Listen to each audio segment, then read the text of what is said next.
ఏంటి అందరూ కంగ్రాట్స్ చెప్పి ఊరుకోవడమేనా? పార్టీ ఏం లేదా? హే, వై పార్టీ?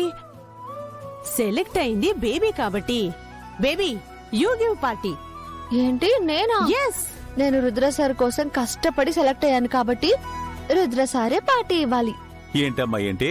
మ్యాచ్ కి సెలెక్ట్ అయింది నువ్వు, పొగడ్తలు శుభాకాంక్షలు నీకు, పార్టీ బిల్ మాత్రం నాకా?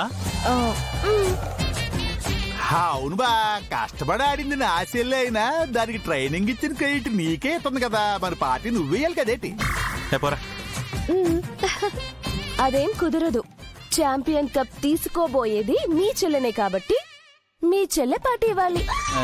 అవును, వదినే పార్టీ ఇవ్వాలి. నువ్వు పాలకుండే స్నేహ, నా చెల్లి ఎందుకు ఇవ్వాలి పార్టీ? బాగా మా అన్న ఎందుకు ఇవ్వాలి పార్టీ? మళ్ళీ అదే మాట. లేదు, వదినే ఇవ్వాలి. Oh my god, just select అయినందుకే ఇంత హంగామా చేస్తున్నారంటే ఇక గంగ ఛాంపియన్ అయితే కూర్చోబెట్టి ఇంట్లో సన్మానం చేస్తారేమో బ్రో. గెలిస్తే కదా, ఇవాళంటే బై లక్ గెలిచిందంతే. మన ప్లాన్ వర్కౌట్ అయి ఉంటే ఈ పాటికంతా ఏడుపు మొహాలతో కూర్చొని ఉండేవారు. లేదు, వదినే. ఆపండ్రా, మీరెవ్వరూ కాదు, పార్టీ ఇవ్వాల్సింది శకుంతల.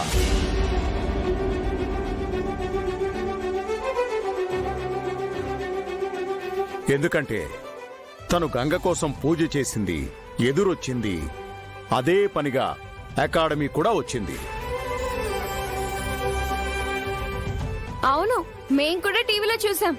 వదిన గెలుస్తుంటే ఎంత హ్యాపీగా క్లాప్స్ కొట్టిందో.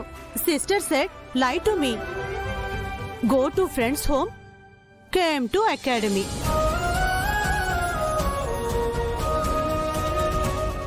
వదినికి అందరూ అన్నా ప్రేమే, కానీ బయటికి కఠినంగా ఉంటుందంతే. ఏమన్నారు పెదనాన్న? పెద్దమ్మ అకాడమీకి వచ్చిందా? అమ్మగారు, నా ఆట చూడడానికి వచ్చారా? అవును గంగా, నేను వెళ్తానంటే వద్దు అంది. తను మాత్రం సీక్రెట్ గా వచ్చింది.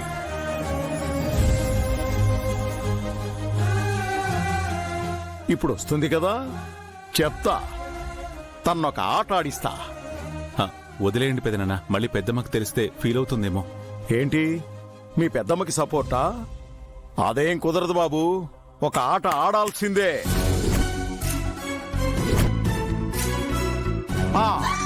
వచ్చేసింది. అదేంటి చూడగానే భయపడ్డారు?